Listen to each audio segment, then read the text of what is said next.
जय श्री माता जी। हे आदिशक्ति माँ, हे देवी, हे महामाया, कृपा करके ये ध्यान और मेडिटेशन के मंच पर पधारिए और सभी संतों को, सभी शुद्धात्मा को परम चेतनित कीजिए। परम पूज्य श्री माता जी, आज का ध्यान आप खुद करा लीजिए और हमें ध्यान का स्थिति, निर्विचारिता स्थिति प्रदान कीजिए माँ। परम पूज्य श्री माता जी, सारे विश्व की सभी संत आपके श्री चरण में एकत्रित हुई है, कृपा करके आप पधारिए। परम पूज्य श्री माता जी, आपके श्री चरण कमल पर कोटि कोटि नमन। कुंडली उठाकर बंधन लेंगे।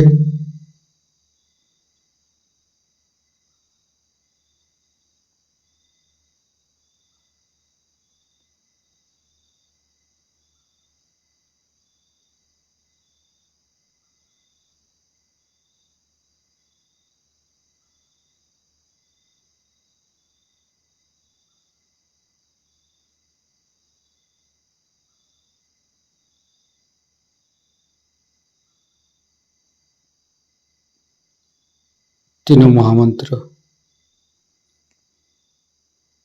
ओम तमेव साक्षात् श्री महालक्ष्मी महासरस्वती महाकाली त्रिगुणात्मिका कुंडली साक्षात् श्री आदिशक्ति माता जी श्री निर्मला देवी नमो नमः। ओम तमेव साक्षात् श्री कल्की साक्षात् श्री आदिशक्ति माता जी श्री निर्मला देवी नमो नमः। ओम तमेव साक्षात् श्री कल्की साक्षात् श्री सहस्रार स्वामिनी मोक्ष प्रदायिनी माता जी श्री निर्मला देवी नमो नमः। गणेश मंत्र। ओम तमेव साक्षात् श्री गणेश साक्षात् श्री आदिशक्ति माता जी श्री निर्मला देवी नमो नमः।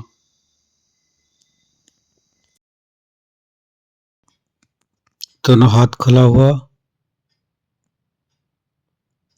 परम पूज्य श्री माता जी के सामने, श्री माता जी के बिंदी को देखते हुए अपने मन के अंदर, अपने हृदय के अंदर अच्छे अच्छे चिंता लाते हुए परम पूज्य श्री माता जी कृपा करके आपके श्री चरण कमल की शीतलता हमारे हृदय पर प्रदान कीजिए। परम पूज्य श्री माता जी, हम अज्ञानी हैं, हमारी अज्ञानता के बस में यदि आपके शान के खिलाफ कोई गलती हुआ हो, कृपा करके आप मुझे क्षमा कर दीजिए माँ। अपना हृदय में परम पूज्य श्री माता जी की श्री चरण की शीतलता महसूस करते हुए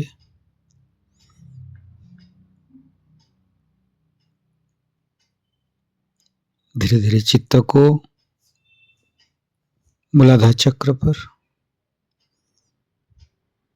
परम पूज्य श्री माता जी, आप ही तो प्रभु गणेश है। कृपा करके हमारे शरीर के अंदर तीनों नाड़ी सातों चक्र में समस्त दोषों को, समस्त रोगों को दूर कीजिए। हे प्रभु गणेश, कृपा करके आप हमारे अंदर आइए।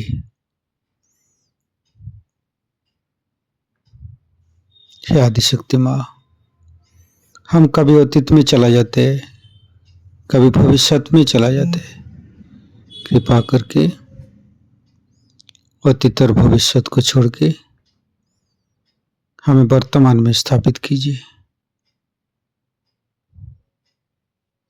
वर्तमानी धर्म है माँ, वर्तमानी सच है।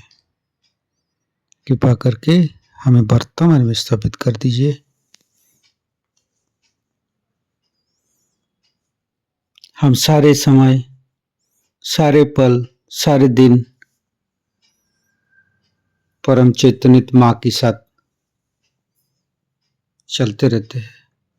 हमारे सांसें, हमारे जीवन, हमारे समय इस चैतन्य लहरी के साथ, इस चैतन्य लहरी की शक्ति से चलते हैं, जो कि हम सहयोग से ही श्री माता जी के पास से प्राप्त हुई है। धीरे धीरे चित्त को, तीनों स्वादिष्ठान को देखेंगे।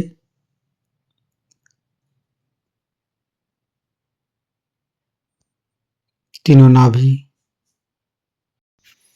लेफ्ट नाभि, परम पूज्य श्री माता जी, कृपा करके आप गृहलक्ष्मी जी के रूप में हमारे लेफ्ट नाभि पर आइए और समस्त दोषों को, समस्त रोगों को दूर कीजिए। लेफ्ट नाभि को सहस्त्रार के साथ जोड़ेंगे।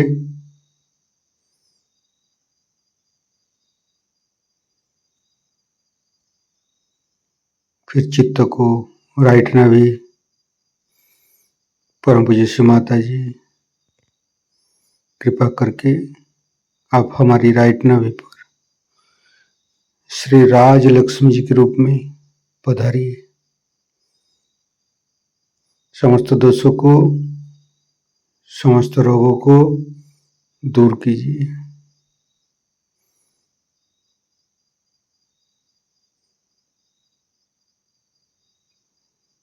फिर धीरे धीरे चित्त को मध्य नाभि, परम पूज्य श्री माता जी, आप ही ने तो हमें संतोष प्रदान की है, आप ही ने तो हमें उदार बनाया है। कृपा करके लक्ष्मी नारायण जी के रूप में हमारे मध्य नाभि पर आइए और चैतन्यित कीजिए। फिर धीरे धीरे चित्त को सहस्त्रार के साथ जुड़ेंगे।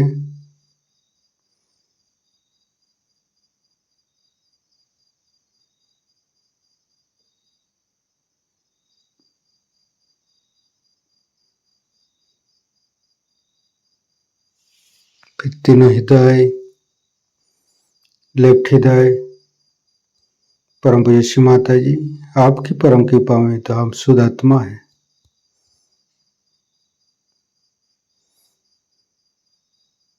फिर राइट हृदय, फिर मध्य हृदय,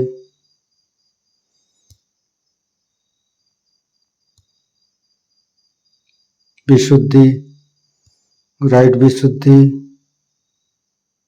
लेफ्ट विशुद्धि, परम पूज्य श्री माता जी, आपकी परम कृपा में हम संपूर्ण निर्दोष है माँ। मध्य विशुद्धि, फ्रंट आज्ञा, बैक आज्ञा, सहस्त्रार। परम पूज्य श्री माता जी, हमारे अंदर अहंकार, पति अहंकार को दूर करके हमारे सहस्त्रार पर आइए, समस्त ब्रह्मरंध को खोल दीजिए।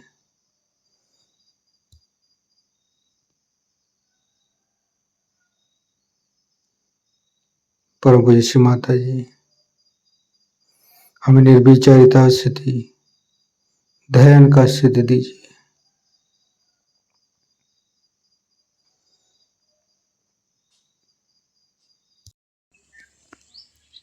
सहस्त्रार के साथ एक एक चक्र को जोड़ेंगे। मूलाधार, स्वादिष्ठान, नाभि, हृदय, विशुद्धि, आज्ञा, संपूर्ण चित्त सहस्त्रार पर रखेंगे। परम पूज्य श्री माता जी, हमारे ऊपर ऐसी कृपा कीजिए ताकि आपकी वाणी को हम सहस्त्रार से ग्रहण कर सके। संपूर्ण चित्त सहस्त्रार पर परम पूज्य श्री माता जी को अमृत बनी हम सहस्त्रार से ग्रहण करेंगे। जन्मदिन एक बहुत बड़ी, क्योंकि मनुष्य 14 स्तर पे रहता है और जिस दिन 14 स्तर वो लांघ जाता है तो वो फिर पूरी तरह से सहयोगी हो जाता है। इसलिए आज सहयोग भी सहयोगी हो गया है। आपके अंदर इस प्रकार परमात्मा ने 14 स्तर बनाए हैं। अगर आप गिनिए सीधे तरीके से तो भी अपने अंदर आप जानते हैं कि 7 चक्र तो सर्वतः मिल जाती है। 7 या उसके अलावा और 2 चक्र जो है उसके बारे में आप लोग बातचीत ज्यादा नहीं कर सकते। वो है चंद्र का चक्र और सूर्य का चक्र। फिर एक हंसा चक्र है। इस प्रकार 3 चक्र और आ गए तो 7 और 3 10। उसके ऊपर और 4 चक्र, सहस्त्रार से ऊपर और 4 चक्र हैं। और उन चक्रों के बारे में भी मैंने आपसे बताया था। अर्धबिंदु, बिंदु, वलय और प्रदक्षिण, ऐसे 4 चक्र। सहयोग के बाद भी जबकि आपका सहस्त्रार खुल गया है उस पर भी ये 4 चक्रों में आपको जाना है। अर्धबिंदु, बिंदु, वलय और प्रदक्षिण, इस 4 चक्रों के बाद कह सकते हैं कि हम लोग सहयोगी हो। और दूसरी तरह से भी आप देखें तो हमारे अंदर 14 स्थितियां सहस्त्रार तक पहुंचने पर भी है। दोनों विभाजित की जाए तो 7 चक्र अगर ईड़ा नाड़ी पर और 7 पिंगला नाड़ी पर है। मनुष्य जब चलता है तो वो सीधे नहीं चलता, वो पहले लेफ्ट में आता है फिर राइट में जाता है, लेफ्ट में आता है फिर राइट में जाता है। और कुंडलिनी जो है वो भी जब चलती है तो इन दोनों में विभाजित होती हुई चलती है। इसकी वजह यह है कि मैं आपको समझा कि 2 रस्सी और दोनों रस्सियां इस तरह नीचे उतरते वक्त या ऊपर चढ़ते वक्त भी 2 अवगुंठन लेती है। जब 2 अवगुंठन लेती है तो उसके लेफ्ट और राइट इस प्रकार से पहले लेफ्ट और फिर राइट दोनों के अवगुंठन होने से फिर राइट वाली राइट को आ जाती है, लेफ्ट वाली राइट को चली जाती है। आप अगर इसको देखें तो मैं आपको दिखा सकती हूँ कि अगर समझ लीजिए इस तरह से आया, अब इससे एक चक्कर लिया और दूसरा चक्कर लेने में फिर आ गई इसी तरफ से, इस तरफ आया, इससे एक चक्कर लिया फिर दूसरा चक्कर लिया फिर इस तरफ। इस प्रकार 2 अवगुंठन उससे होते जाते हैं। इसीलिए आपको जब कुंडलिनी चढ़ती है उस चक्र पे आपको दिखाई देता है कि लेफ्ट पकड़ा है या राइट, क्योंकि कुंडलिनी तो एक, फिर आपको एक ही चक्र पे दोनों चीज दिखाई देगी। इस प्रकार आप देखें कि लेफ्ट पकड़ा है या राइट पकड़ा है। तो इस प्रकार हमारे अंदर लेफ्ट और राइट अगर दोनों का विभाजन किया जाए एक चक्र का तो 7 दूनी 14, वैसे ही हमारे 14 स्थितियां तो पहले ही कुछ करनी पड़ती है जब आप सहस्त्रार।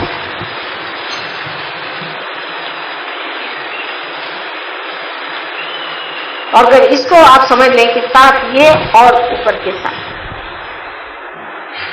इस तरह भी वो 14 का एक मार्ग है। इसलिए 14 की जो है वो कुंडलिनी शास्त्र में बहुत महत्वपूर्ण चीज है। और जब तक हम इस चीज को पूरी तरह से न समझ लें कि इस 14 चीजों से जब हम परे उठेंगे तभी हम सहयोग के पूरी तरह से अधिकारी हैं। हमको आगे बढ़ते ही रहना चाहिए और उसमें पूरी तरह से रचते रहना। राजना, विराजना, ये शब्द आपके सामने पहले बार भी मैंने बहुत कहे हैं, लेकिन आज के दिन विशेष करके हम लोगों को समझना चाहिए कि सहस्त्रार के दिन राजना क्या, विराजना क्या। रामनवमी के अवसर पे एकत्रित हुए हैं और सबने कहा है कि श्री राम के बारे में महापत है। आप जानते हैं कि हमारे चक्रों में श्री राम बहुत महत्वपूर्ण स्थान लिए हुए हैं। तो हमारे राइट हार्ट पर विराजित है। श्री राम एक पिता का स्थान लिए हुए हैं, इसलिए आपके पिता के कर्तव्य में या उसके प्रेम में कुछ कमी रह जाए तो ये चक्र पकड़ सकता है। सहयोग में हम समझ सकते हैं कि राम और सब जितने भी देवताएं हैं, जो कुछ भी शक्ति के स्वरूप संसार में आए हैं, वो अपना अपना कार्य करने आए। उसमें श्री राम का विशेष रूप से कार्य है। जैसे कि सोक्रेटिस ने कहा हुआ है कि संसार में बेनेवलेंट किंग आना चाहिए, उसके प्रतीक रूप श्री रामचंद्र जी इस संसार में आए। सो वो पूरी तरह से मनुष्य रूप धारण करके आए थे। वो ये भी भूल गए थे कि मैं श्री विष्णु का अवतार, भुला दिया गया। किंतु सर्व संसार के लिए वो एक पुरुषोत्तम राम थे। कि बचपन का जीवन सब आप जानते हैं और उनकी सब विशेषताएं आप लोगों ने सुन रखी है। हम लोगों को सहयोग में ये समझ लेना चाहिए कि हम किसी भी देवता को मानते हैं और उसको हम अपना आराध्य मानते हैं, तो हमारे अंदर उसकी कौन सी विशेषताएं आई हुई, कौन से गुण हमने प्राप्त किए। श्री रामचंद्र जी के तो अनेक गुण हैं, क्योंकि तो पुरुषोत्तम थे। उनका एक गुण था कि वो जिस राजकारण को करते थे उसमें सबसे ऊंचा उन्होंने जन का मत रखा, न कि अपनी पत्नी या अपने बच्चे इनका ख्याल किया। आजकल के हमारे घर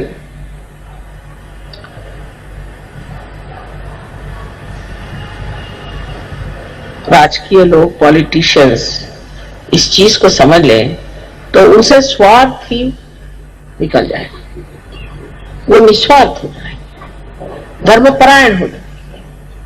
कि तो श्री राम की जो प्रतिमा है वही आज तक किसी ने भी अपनाने का प्रयत्न नहीं किया। उल्टे उनके भजन जरूर गाएंगे, उनके नाम से बहुत बड़े बड़े ऑर्गेनाइजेशन बने हैं, राम मंदिर बनाएंगे, लेकिन ये सब बना लेने से क्या श्री राम आपके अंदर प्रवेश कर सकते हैं? क्या आपके जीवन में उनका प्रकाश आ सकता है या नहीं? ये सिर्फ सहयोगी ही कर सकते हैं कि अपने अंदर बसे हुए श्री राम को अपने चित्त के प्रकाश में लाए। वो अत्यंत निरपेक्ष थे। ऐसे तो सभी देवता लोग किसी भी पाप पुण्य से रहित होते हैं। कोई सा भी पाप जिसे हम पाप कहते हैं वो अगर करें तो वो पाप नहीं होता। जैसे श्री कृष्ण ने इतने लोगों को मारा, श्री राम ने रावण का वध किया, ये हमारे दुनियावी दृष्टि से हो सकता है कि पाप हो, किंतु परमात्मा की दृष्टि से नहीं हो सकता, क्योंकि इन्होंने दुष्टों का नाश किया, इन्होंने बुराई को हटाया और इनको अधिकार है कि ये इस कार्य को करने के लिए जो कुछ भी कर सकते हैं वो करें। जैसे देवी ने राक्षसों को संहार किया, राक्षसों का संहार किया, तो कोई कहेगा कि देवी ने पाप किया, किंतु उनका कार्य ही यह है कि वो राक्षसों का संहार करे और जो साधु हैं उन लोगों को संभाले। श्री रामचंद्र जी के जीवन में एक अहिल्योद्धार बहुत बड़ी चीज है। उन्होंने अहिल्या का उद्धार किया क्योंकि उसके पति ने उसे शापित कर दिया था। उस जमाने में भी कोई स्त्री अगर किसी भी तरह से वाम मार्ग में चली जाती थी तो उसका पति अगर साधु हो और उसकी स्थिति अगर ऊंची हो तो उसे शापित कर देता था। किंतु अहिल्या पर झूठा ही उन्होंने आरोप लगाया था, इल्जाम लगाया था और इस तरह से उसको भी उन्होंने पत्थर बना दिया। तो श्री राम ने उस अहिल्या का भी उद्धार कर दिया। विशेषकर उनकी जो पत्नी के प्रति प्रेम की, एक पत्नी व्रत के प्रति जो एक उनका व्रत था वो बहुत समझ लेना है।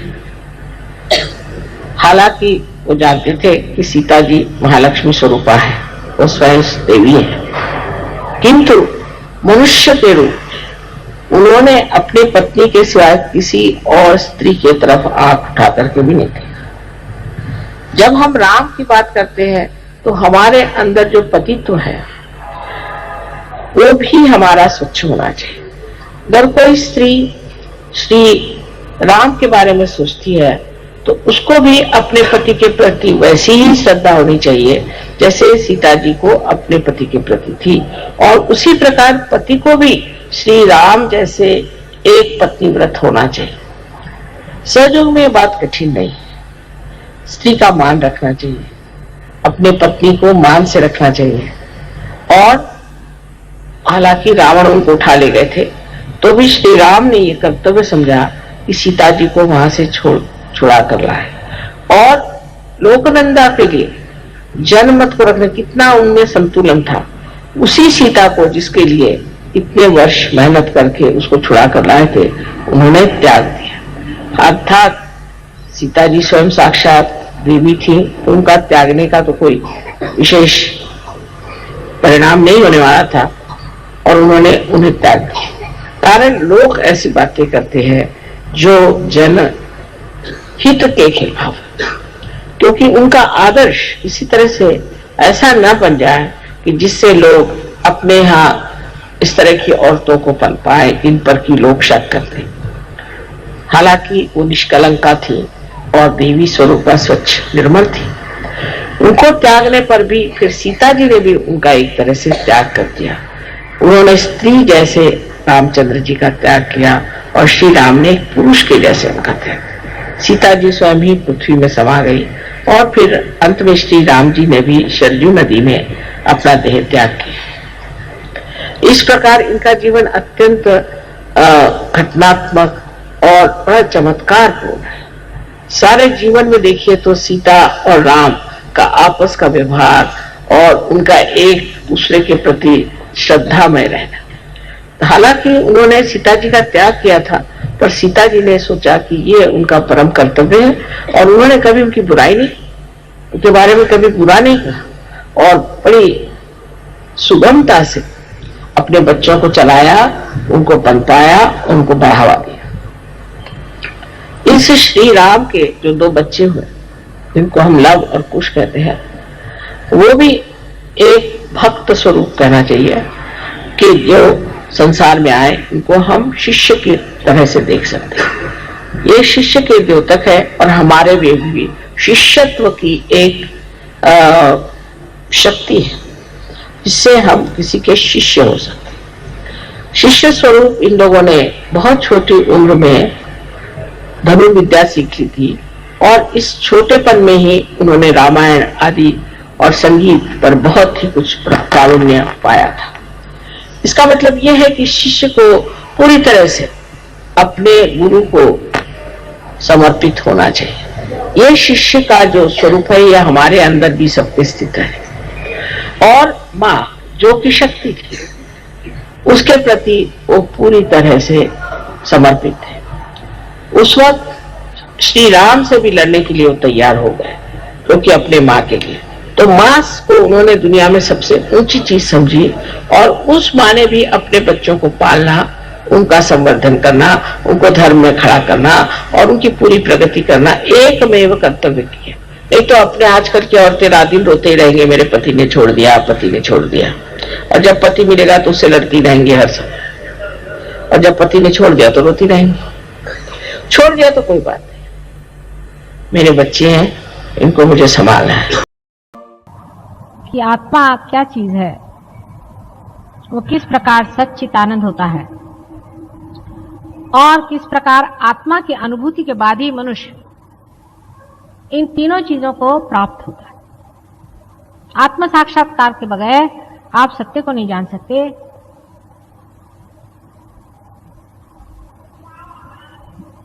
आप आनंद को नहीं पा सकते।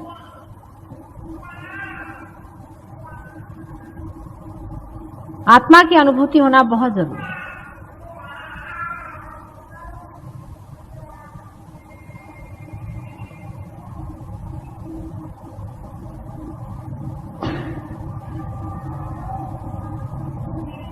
अब आप आत्मा से बातचीत कर सकते हैं, आत्मा से पूछ सकते हैं। आप लोग अभी बैठे हुए हैं, आप पूछें ऐसे हाथ करके कि संसार में क्या परमात्मा है, क्या वो उन्हीं की सत्ता चलती है? आप ऐसे प्रश्न अपने मन में पूछें, ऐसे हाथ करके पूछिए। देखिए हाथ में कितने जोर से प्रवाह शुरू हो गया।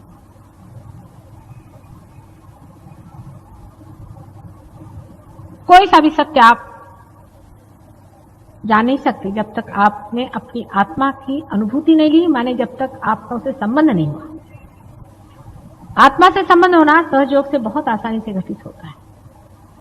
किसी किसी को थोड़ी देर के लिए होता है, किसी के लिए हमेशा के लिए हो जाता है।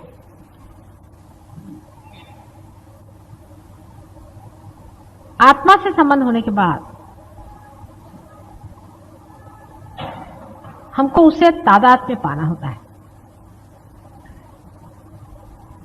माने ये कि मैंने आपको जाना, ठीक है, आपको मैंने पहचाना, ठीक है, लेकिन मैं आप नहीं हो गई हूं। आपको मैं देख रही हूं और आप मुझे देख रहे हैं। जिस वक्त मैं आपकी दृष्टि से देख सकूं उसी वक्त तादात्म्य होता है। आत्मा के अंदर प्रवेश करके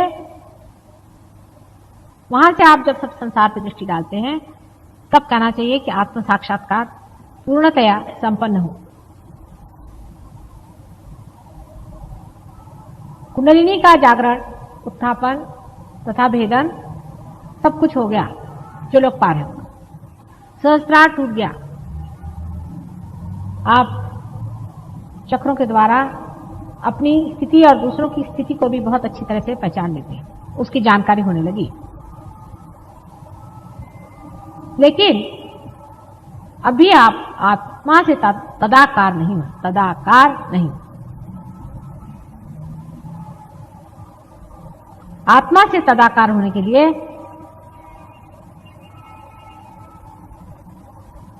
सबसे पहले मैं नहीं हूं ऐसा मानना चाहिए। वो ही वो है, तू ही तू है। पहले आत्मा को मानना चाहिए कि तू ही तू है, मैं नहीं। कबीरदास ने बहुत अच्छे से कहा है कि जब धुनकने वाला धुनकता है तो धुनकी की आवाज आती है तू ही तू ही। लेकिन जब बकरी के पेट में अतड़ियों के रूप में होती है तो तब कहती है मैं। फिर बकरी के अतड़ियों से निकल के उसकी अच्छी पिटाई होती, सफाई होती, तानी जाती, खींची जाती, सुखाई जाती, और जब उसे फिर धुनकनी पे लगाते हैं तो हर समय कहती तू ही तू ही तू ही तू ही तू ही तू ही। ऐसे ही हमारे मन का है।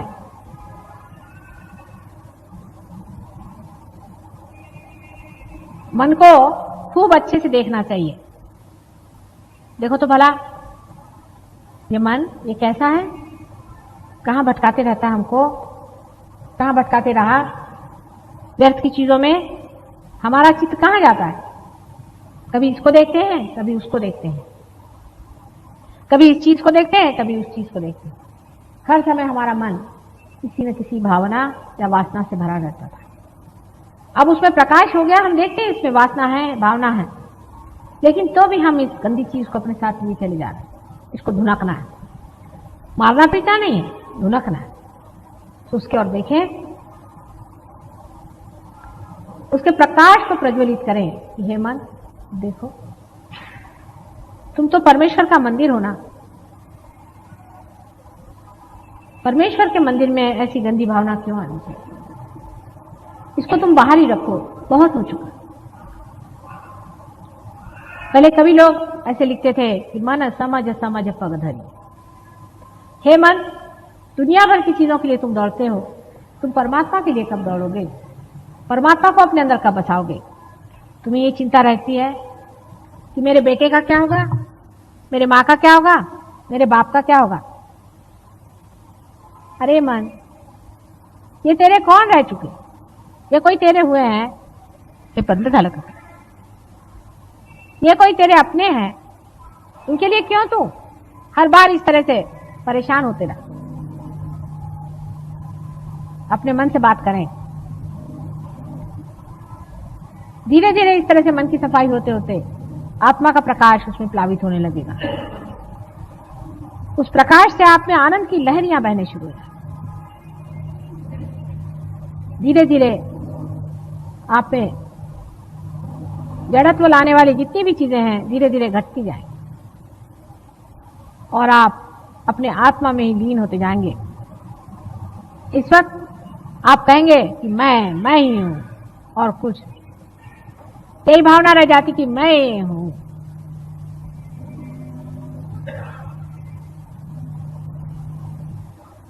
आत्मा ही आप हो जाते हैं और आप कहते हैं कि मैं ही हूं। जब आत्मा के अंदर से दृष्टि होने लग जाती है तो आप कहते हैं कि ये मैं हूं, ये संसार मैं हूं, ये सृष्टि मैं हूं, ये समुंदर मैं हूं, ये दुनिया की कोई चीज ऐसी नहीं जो मैं नहीं हूं। हर एक चीज में मैं ही हूं, मैं ही बसा हुआ हूं।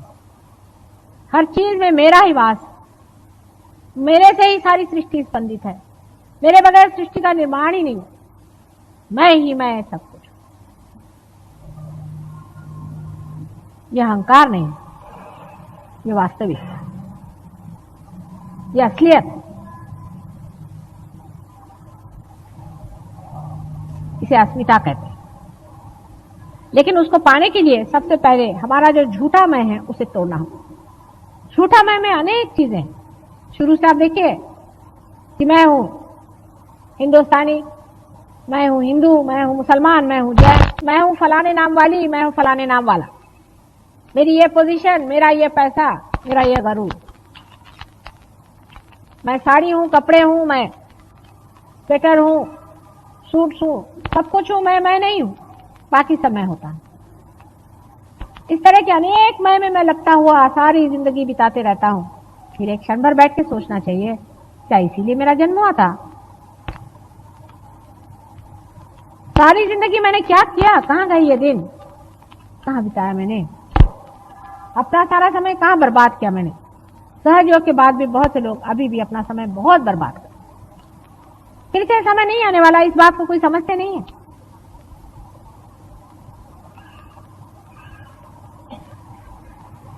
बहुत लोग बर्बाद करते हैं। गलत जगह चले जाते हैं, फिर आके कहते हैं माँ मेरा सर पकड़ गया। क्यों ऐसा समय बर्बाद करना है? इसमें रखा ही क्या है? ऐसे तो हजारों लोग अपना समय बर्बाद करते हैं, लेकिन पार होने वाले लोगों को आत्मा में लीन होना चाहिए। सब हो गया, भंडार खोल दिए, दरवाजे खोल दिए, अंदर भी आ गए, और अभी आप हाथ पे हाथ धरे बैठे। अब इसे क्या किया जाए? भाई हम आपके लिए खाना बना सकते हैं, आपके मुंह में डाल सकते हैं, अब आपका पचा तो नहीं सकते ना। ये तो आप ही को पचाना है, उसकी कोई मेहनत नहीं है खास। सब चीज के लिए टाइम होता है, इस चीज के लिए टाइम नहीं होता।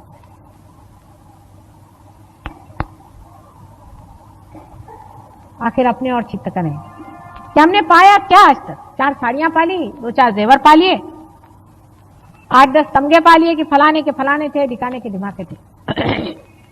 ऐसे हजारों आए और गए, दुनिया में आए और खत्म हो गए। उनका क्या हुआ? मिट्टी हो गए सब लोग। मिट्टी से कोई नरक में गए, कोई कुछ हुए, कोई पत्थर हो गए, क्या हुआ?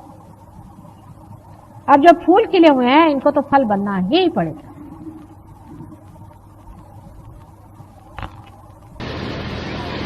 लेकिन सहयोग में आने के बाद भी कल काफी लोगों ने मुझसे कहा कि माँ मैं सहयोग में आया तो भी मेरा ये नहीं ठीक हुआ, किसी ने कहा वो नहीं ठीक हुआ। तो सहयोग में घटित क्या हुआ? इसमें कुछ घटना है। सहयोग में कोई अपने सर पे मैं सहयोगी कोई भी लगा ले, उसमें कोई मना तो नहीं कर सकता। कोई भी अपने सहयोगी कह ले, पर वो सहयोगी नहीं हो। सहज योग में सहज योगी बनना पड़ता है। जैसे एक बीज को वृक्ष बनना पड़ता है, जब तक वो घटित नहीं हुआ, वो जब तक बना नहीं तो सहयोगी नहीं। जब वो घटित हो जाता है तो वो समर्थ हो जाता है। उसके अंदर जितनी भी शक्तियां धीरे धीरे जागृत हो जाती हैं, वो सबको ही जागृति दे सकता है, लोगों की बीमारियां ठीक कर सकता है, सारे ज्ञान का वो भंडार बन जाता है।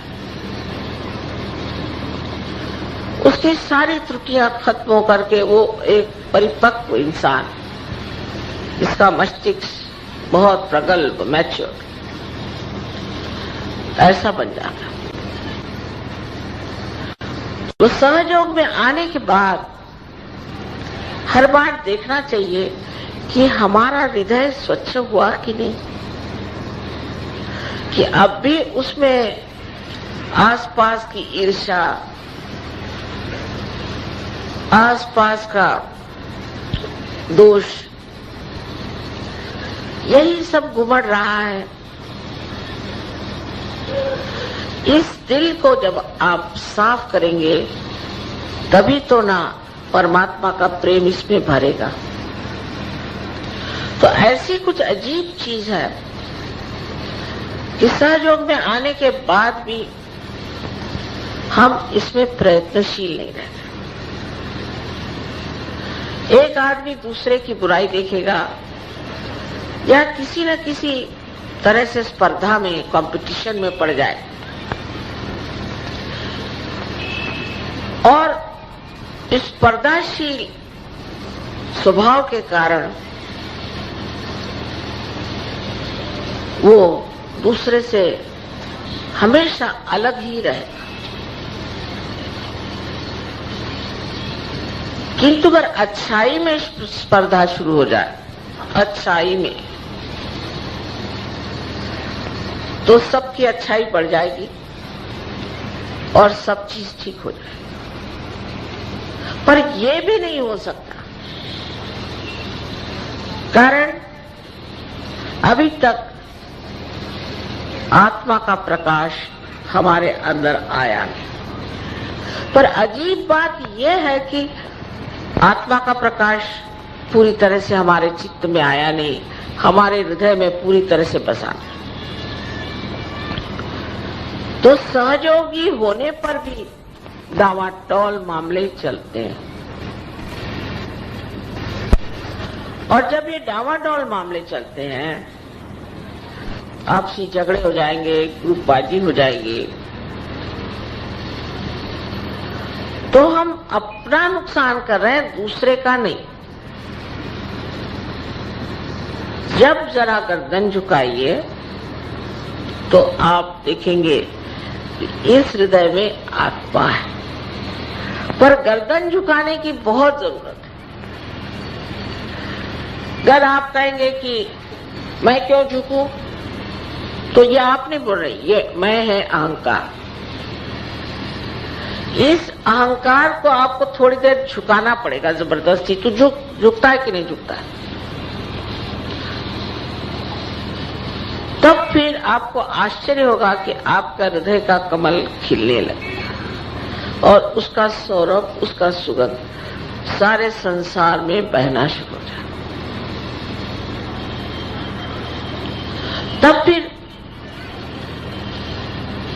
आपकी कुंडलिनी भी चढ़ पड़ेगी, इतने ही उसके तार खुल पड़ेंगे, आपकी तंदुरुस्ती ठीक हो जाएगी,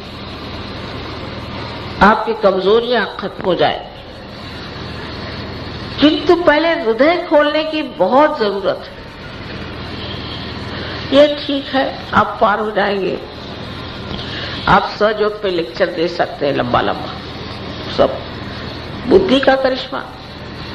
और हो सकता है कि आपके हाथ से थोड़े लोग जागरूक भी हो जाए, लेकिन न तो आप आगे जा सकते हैं, न तो वो लोग जा सकते हैं। जिसने इस प्रेम से हृदय को भर लिया,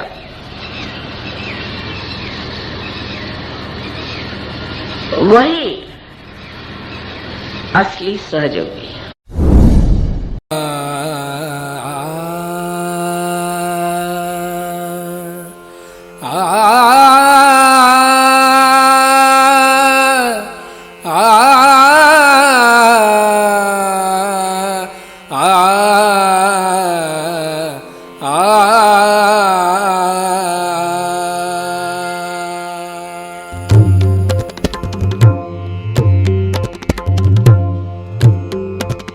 नमो नमो श्री निर्मल माता, नमो नमो श्री निर्मल माता, नमो नमो श्री निर्मल माता।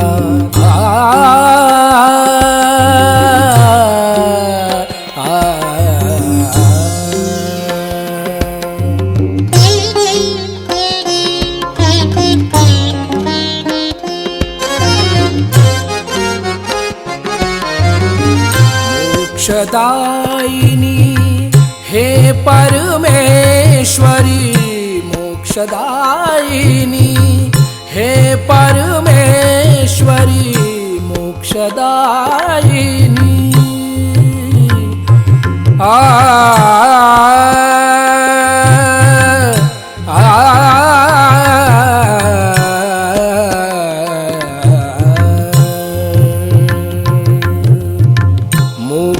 मोक्षदायिनी हे परमेश्वरी, हृदय निवासिनी नमो नमः, हृदय निवासिनी नमो नमः।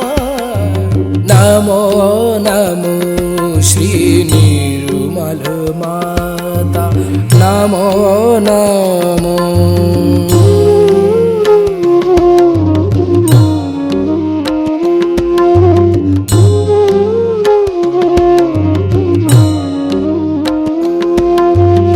सहस्त्र कमल पर तुझको पाया, सहस्त्र कमल पर तुझको पाया।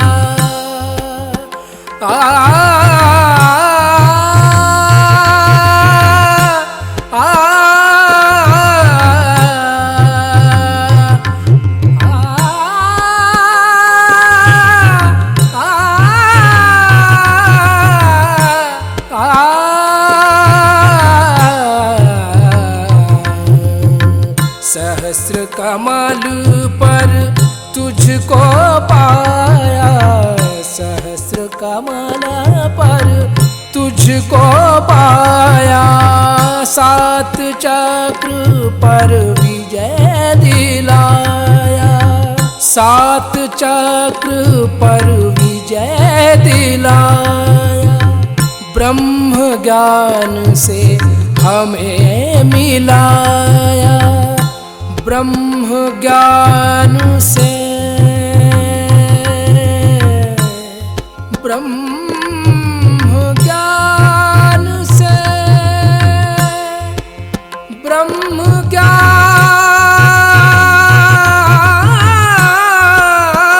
से,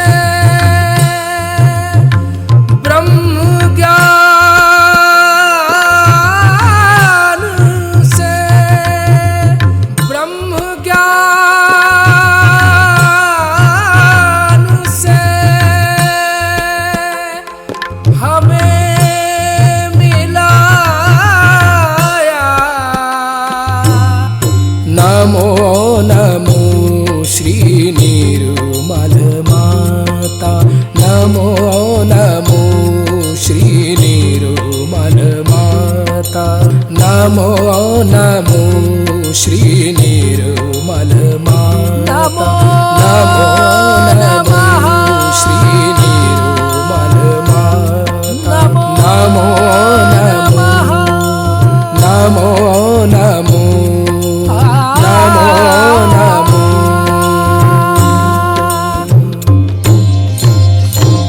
ॐ त्वमेव साक्षात् श्री सहस्रार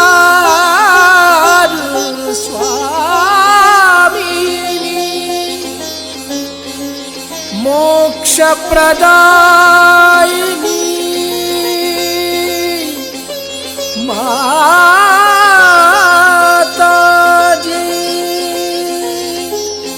श्री निर्मला देवे नमो नमः, नमो नमः, नमो नमः। संपूर्ण ध्यान का स्थिति, इसी ध्यान का स्थिति पत्थर दे रहेंगे। परम पूज्य श्री माता जी परम चैतन्य अनुभव करते रहेंगे। दोनों हाथों पे, सहस्त्रार पे